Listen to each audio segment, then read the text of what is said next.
not at the edge. It was in the act, or consider the soldier in training.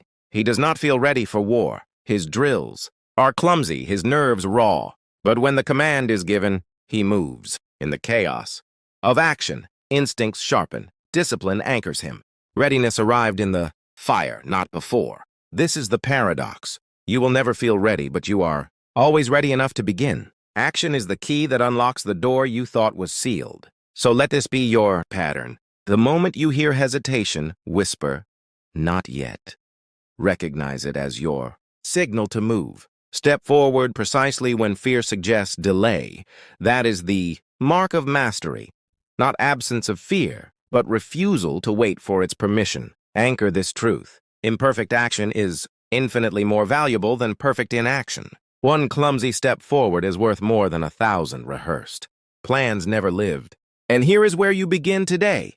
Take one unfinished task, one decision you have delayed, and move on it now. Send the message. Begin the draft. Take the walk. Do not wait for readiness. Let readiness find you in motion. Whisper to yourself as you act. Action proves my faith. Say it again until the words burn away hesitation. Action proves my faith.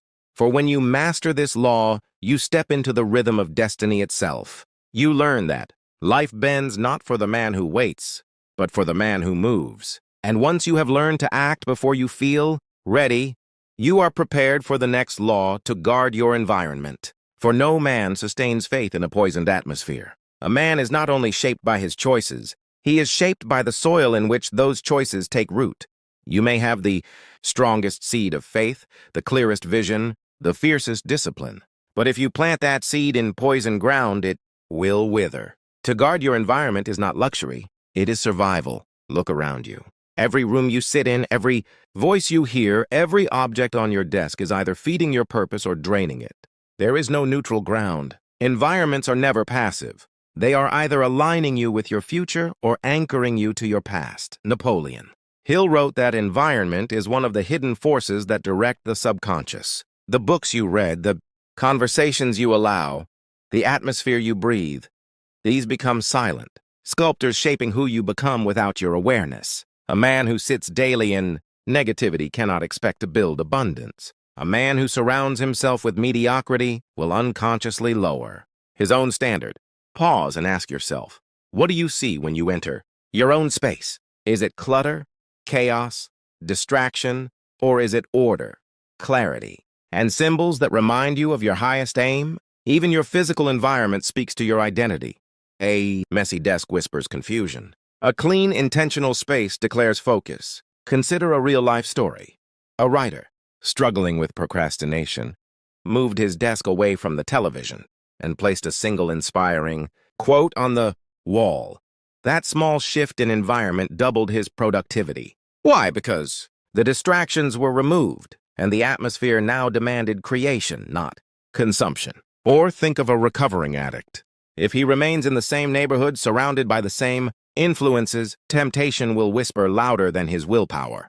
But when he relocates, changes his circle, and rebuilds his environment, his chances of freedom multiply. The battle is no longer only internal. It is reinforced externally. History confirms this law.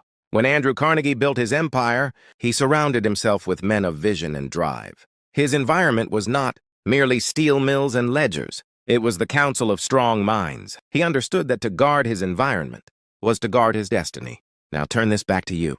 Who speaks into your life? Do their words stir belief or drain it? What voices play in your ear each morning? What do you allow into your home, your office, your mind? These are not small questions. These are laws of atmosphere. And here is the discipline. You must ruthlessly protect your space. Remove one distraction today. Distance yourself from one voice that drags you backward. Add one symbol, one book, one piece of music that lifts you upward. Guard your environment as a general guards his fortress. For if the walls are breached, the enemy does not need to fight. He walks straight in. Ask yourself with honesty, what would change in your life if for 30 days you allowed only voices of strength, only environments of clarity, only atmospheres of faith? How much more could you achieve? How much quicker could you move? How much freer could you breathe? If you take this step today, if you remove one distraction or add one symbol of purpose to your space, Drop your right shift in the comments to declare it done. Let your environment hear your decision echoed out loud, because this is not theory. It is law. A man becomes his environment. Protect it, and you protect your future. Neglect it, and you sabotage your faith before it takes root. So repeat this truth until it becomes instinct. I design an atmosphere of faith. Let it guide your choices. Let it shape your space. Let it filter the voices around you. For when your environment aligns with your purpose, progress becomes natural, even effortless. And once you have guarded your environment, you are ready for the next law to feed your mind daily with truth, so that your inner world is as fortified as your outer world. The mind is a garden. Leave it unattended, and weeds of fear and doubt will overrun it. But feed it daily with scripture and wisdom, and it becomes fertile ground where faith grows strong, where courage blossoms, where abundance takes root. To feed your mind is not optional. It is the daily nourishment of your destiny. Every day, voices compete for your attention. News headlines dripping with fear. Conversations laced with gossip. Advertisements designed to stir discontent. If you do not deliberately choose what enters your mind, the world will choose for you. And the world rarely feeds you life. It feeds you fear, urgency, and noise. This is why you must take responsibility for your diet of thought. Just as a body cannot survive on poison, a mind cannot flourish on negativity. Napoleon Hill taught that your subconscious mind becomes what you repeatedly feed it. This is why autosuggestion works, why affirmations and repeated thoughts become habits of action. Scripture works in the same way. Its verses are not mere words. They are living seeds. Wisdom, whether drawn from the Bible or from the lives of great thinkers, is the steady food that keeps the mind from starving. Consider a man who begins his day scrolling through endless news feeds. He wakes anxious, he absorbs chaos, and by mid-morning he is already weighed down. Contrast him with a man who wakes and reads one psalm, one proverb, one page of a book filled with wisdom. His mind rises with clarity. His steps align with purpose. His speech carries peace instead of panic. Same morning, same world, but two different diets. One is starving, the other is fed. Think of the athlete who fuels his body with discipline. He knows performance depends on what he eats, not just on how he trains. Your mind is the same. If you feed it junk, empty distraction, meaningless chatter, it cannot perform at its highest. But if you feed it truth, faith, and wisdom, it becomes a sharp instrument, a force that cuts through confusion. History offers countless witnesses. Marcus Aurelius, Emperor of Rome, wrote his Meditations, not for others, but to remind himself daily of wisdom. He understood that power without feeding the mind decays into chaos. His private writings kept his into chaos. His private writings kept his spirit anchored in philosophy. Centuries later, those same words still feed minds hungry for clarity. Or think of Nelson Mandela, imprisoned for decades, surrounded by concrete walls. Stripped of freedom, he fed his mind with scripture, poetry, and study. That inner diet kept his spirit unbroken. While others withered, he grew in stature. By the time he was released, he was not only alive, he was prepared. His mind, nourished daily, was ready to lead a nation. This is the secret. What you read, what you hear, what you repeat, becomes who you are. Feed your mind on defeat and you will live defeated. Feed your mind on wisdom and you will live wisely. Ask yourself now, what would shift in your life if every morning for 30 days you read one verse of scripture, one paragraph of wisdom, and spoke it aloud? What fears would weaken? What strength would rise? What clarity would you gain? The law is simple. Sow daily, reap daily. You cannot expect tomorrow's strength if you refuse today's food. And the remarkable thing is this: it takes only a few minutes. A single verse spoken aloud can echo in your heart all day. A single page of wisdom can reset the course of a decision. Picture your mind as a well. Each word of truth you pour in becomes water stored for future droughts. When crisis strikes, when emotions storm, you draw not from emptiness but from abundance. You drink from the well you fill day by day, and so feed your mind daily. Rise in the morning and give it scripture. Let wisdom be the first voice your heart hears. Repeat it. Dwell on it. Carry it with you. For what you feed grows and what you starve dies. Whisper this to yourself as you close your book or lay down your pen. My mind feeds on truth. Let that mantra echo. Let it anchor your focus. Let it sharpen your decisions. For a man who feeds his mind with spirit anchored in philosophy. Centuries later, those same words still feed minds hungry for clarity. Or think of Nelson Mandela, imprisoned for decades, surrounded by concrete walls. Stripped of freedom, he fed his mind with scripture, poetry, and study. That inner diet kept his spirit unbroken. While others withered, he grew in stature. By the time he was released, he was not only alive, he was prepared. His mind, nourished daily, was ready to lead a nation. This is the secret. What you read, what you hear, what you repeat, becomes who you are. Feed your mind on defeat and you will live defeated. Feed your mind on wisdom and you will live wisely. Ask yourself now what would shift in your life if every morning for 30 days you read one verse of scripture, one paragraph of wisdom and spoke it aloud? What fears would weaken? What strength would rise? What clarity would you gain? The law is simple. Sow daily, reap daily. You cannot expect tomorrow's strength if you refuse today's food. And the remarkable thing is this, it takes only a few minutes. A single verse spoken aloud can echo in your heart all day. A single page of wisdom can reset the course of a decision. Picture your mind as a well. Each word of truth you pour in becomes water stored for future droughts. When crisis strikes, when emotions storm, you draw not from emptiness but from abundance. You drink from the well you fill day by day, and so feed your mind daily. Rise in the morning and give it scripture. Let wisdom be the first voice your heart hears. Repeat it. Dwell on it. Carry it with you. For what you feed grows and what you starve dies. Whisper this to yourself as you close your book or lay down your pen. My mind feeds on truth. Let that mantra echo. Let it anchor your focus. Let it sharpen your decisions. For a man who feeds his mind with scripture and wisdom becomes a man. No storm can starve. No fear can shake. No darkness can overwhelm. And once you have fed your mind, you are ready for the next law to embrace the discipline of repetition. For it is not what you hear once, but what you rehearse daily that becomes your identity. Repetition is the sculptor of the soul. What you do once leaves a mark, but what you repeat carves identity into stone. To say a word once is noise. To say it daily is a law. To take one step forward is movement.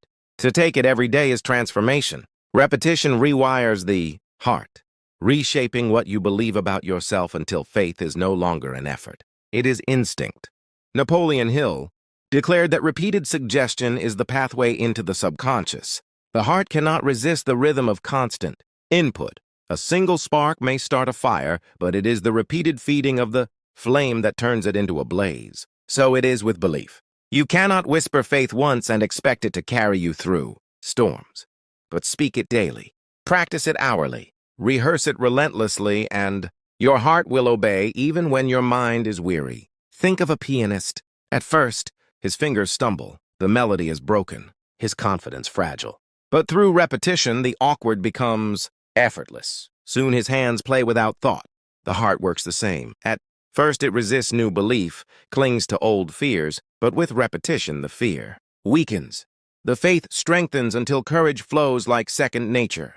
Consider the story of Muhammad Ali. He declared himself the greatest long before the world believed him. He repeated it constantly in interviews, in training, in private moments. He did not say it because it was already true. It became true because he said it without ceasing. His repetition rewired not only his own heart, but the hearts of those who heard him, until the phrase no longer sounded like arrogance but prophecy. Or think of a child learning to walk. He falls dozens of times, yet rises again. Each attempt strengthens his legs, teaches his balance. Without repetition, he would crawl forever. But through persistence, what once seemed impossible becomes natural. The heart, too, learns to walk in faith through the same process. Now pause and reflect. What phrases have you rehearsed? In silence? What thoughts have you repeated so often they became your truth? Perhaps you told yourself, I'm not good enough, or I always fail. You did not come to believe these lies overnight. They became convictions through repetition. The tragedy is that the same law that could have built you was used to break you. But the law is neutral. It obeys whatever you feed it. Repeat weakness and weakness roots. It's self in your heart. Repeat strength and strength becomes your identity. The choice is yours. Repetition is how soldiers are trained. Drill after drill, command after command, until their response becomes automatic. When the chaos of battle erupts, they do not think they act as they were trained. So too must you train your heart. When fear arises, when temptation whispers, when doubt floods your mind, your heart must be so rehearsed in truth that faith becomes reflex. Imagine standing before a locked door. At first, your key does not turn. You jiggle it, struggle with it. Doubt if it will ever open. But turn it again and again and again. Eventually, the lock gives way. That is repetition. Each turn may seem wasted, but each attempt weakens resistance until the breakthrough arrives. This is why repetition must be daily, not weekly, not when you feel inspired, daily. The heart responds to rhythm. Just as the body grows strong with consistent training, the spirit grows resilient with consistent rehearsal of truth. Ask yourself now, what if for 90 days you repeated one phrase of faith every morning and every night? What if you wrote it on paper, spoke it aloud, whispered it in silence? Do you think your heart would remain unchanged? Impossible. The law does not fail. Repetition rewires the heart. Not because the words are magical, but because the practice is relentless. You cannot resist what you continually plant. Eventually, the soil yields. Eventually, the roots dig deep. Eventually, the harvest comes. So let this be your practice. Write down one phrase of power, one line of truth, and repeat it until it feels carved into your chest. Do not be discouraged when at first it feels hollow. That is how all beginnings feel. Keep going, keep rehearsing. The emptiness will fill. The doubt will weaken. The heart will bend. And whisper this as your anchor. Repetition makes faith my identity. Let it guide your mornings. Steady your nights, echo in your silence. For what you repeat, you become. And when your heart is rewired by repetition, you are no longer a man trying to believe. You are a man whose very nature is belief. From there, you will be ready for the next law. To detach from approval, for once your heart is rewired with faith, you no longer depend on the applause of men. You stand on the approval of God alone. The hunger for approval is a chain. As long as you crave the applause of others, your freedom is borrowed. Your identity is rented and your destiny is for sale. To detach from approval is to reclaim your soul. It is to live by conviction instead of consensus. To walk by faith instead of by votes. Every man feels the pull. From childhood, we chase the teacher's praise. The parents nod, the crowds cheer. And though affirmation has its place, dependence on it becomes slavery. For if you rise only when you are clapped for, you will collapse when you are ignored. If your worth swells with flattery, it will bleed out with criticism. Napoleon Hill warned that fear of criticism is one of the greatest prisons of human potential. How many men never spoke their vision, never started their business, never pursued their dream because they feared what others might think? Approval became the silent warden of their greatness. Reflect on this. How much of your day is lived for eyes that are not your own? Do you dress, speak, or act differently because of what others may say? Do you bend your choices to avoid raised eyebrows? If so, your life belongs not to you, but to their opinions. Consider history. Galileo dared to say the earth revolved around the Sunday. The world mocked him, condemned him, silenced him, yet truth remained, and centuries later the same world that rejected him now reveres him. If Galileo had lived for approval, science would have remained in chains. Or think of a simpler story, a man in recovery tempted to return to his old circle of friends. They laugh at his new path, call him weak for leaving the old habits. If he craves their approval, he returns to destruction. If he detaches, if he lives by a higher law, he rises free. Detach from approval and you detach from fear. You learn that rejection is not death and misunderstanding is not loss. You discover that the only approval that matters is the quiet alignment of your life with God's purpose. And in that alignment, peace flourishes. Ask yourself whose voice weighs more heavily on your decisions, the crowd's or your creator's? What risks have you delayed because you waited for applause first? How many dreams are on hold because you still want permission slips signed by people who do not carry your vision? The discipline is simple, but it is not easy. Each day, practice one moment of silence. When accused, insulted, or doubted, resist the urge to explain. Resist the urge to prove. Let silence be your strength. In that moment, you train your soul to live free of their approval. And here is your action today. For 60 seconds, breathe deeply and remind yourself, I walk by divine approval. Say it until the craving for others' praise begins to lose its grip. Say it until your spine straightens with the weight of independence. If you take this step today, if you pause and anchor yourself in divine approval, drop a or write, shift in the comments to declare it. Let this be your moment of proof, your public decision to no longer live as a servant to the applause of men. Because this is the law. The man who detaches from approval becomes untouchable. He is not swayed by flattery, not shaken by insult, not chained by expectation. He becomes a pillar in the storm, steady, immovable. Repeat this until it becomes instinct. I walk by divine approval. For once you detach from approval, you step into true authority, and from there you are ready for the final law of abundance. To practice gratitude, the daily key that multiplies every blessing you already hold. Gratitude is multiplication. What you thank God for expands. What you ignore fades. The man who practices gratitude does not wait until his life is perfect. He gives thanks for the fragments, and the fragments grow into fullness.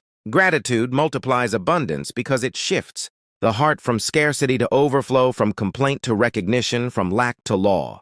Consider this truth. Two men may live under the same roof, breathe the same air, earn the same wage, yet one is rich in spirit, the other bankrupt. The difference is not money. The difference is gratitude. One rehearses what is missing, the other rehearses what is present.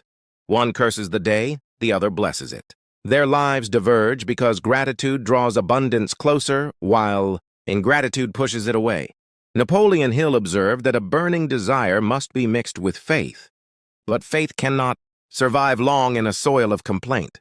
Gratitude is the nourishment of faith. It is the daily water that keeps the roots alive. A man without gratitude is like a farmer who plants seeds and never waters them, then curses the earth for not producing. Gratitude is that water, silent, steady, unseen, but essential. Reflect on your own days. How often have you overlooked blessings because they were ordinary?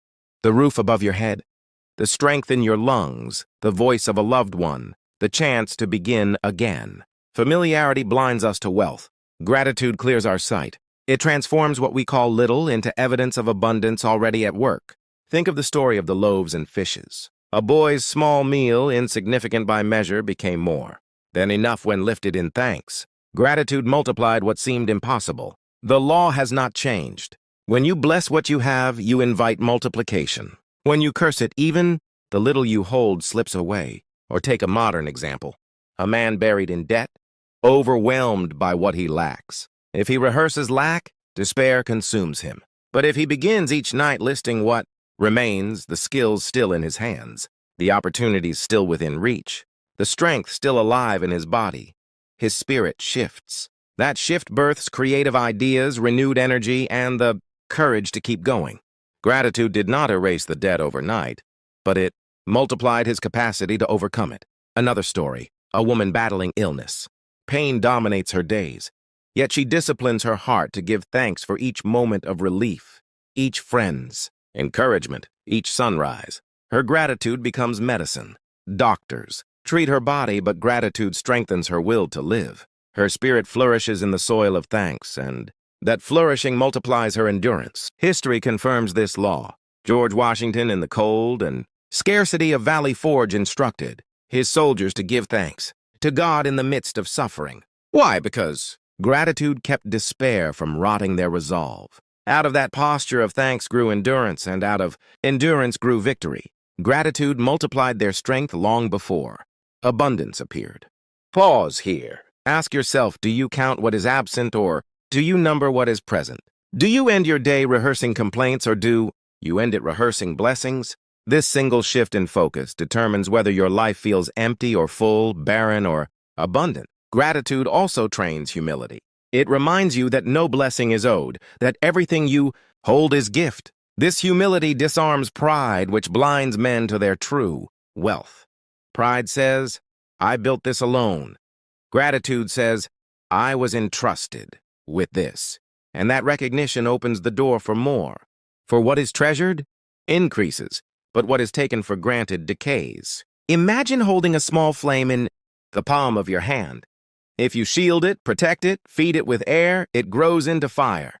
Gratitude is that protection, that breath, that shield. Ignore it and the flame dies. Tend it daily and the flame becomes a blaze that warms generations. This is why gratitude must be practiced, not merely felt. 2. Whisper thanks once is pleasant, but to speak it daily deliberately disciplines the heart into abundance. Write it down, speak it aloud, offer thanks in silence. Each act is a thread, and over time, those threads weave a fabric of joy that cannot be torn. Gratitude multiplies abundance because it makes room for more. The man who despises little cannot be trusted with much, but the man who blesses little proves he is ready for greater. Heaven increases what earth appreciates. So let this be your rhythm. End each day naming one thing you are grateful for. Do not wait for grandeur. Thank God for the simple. Thank Him for breath, for bread, for one act of kindness, for one chance to begin again. Over time, you will find that gratitude has turned scarcity into wealth, complaint into peace, emptiness into overflow.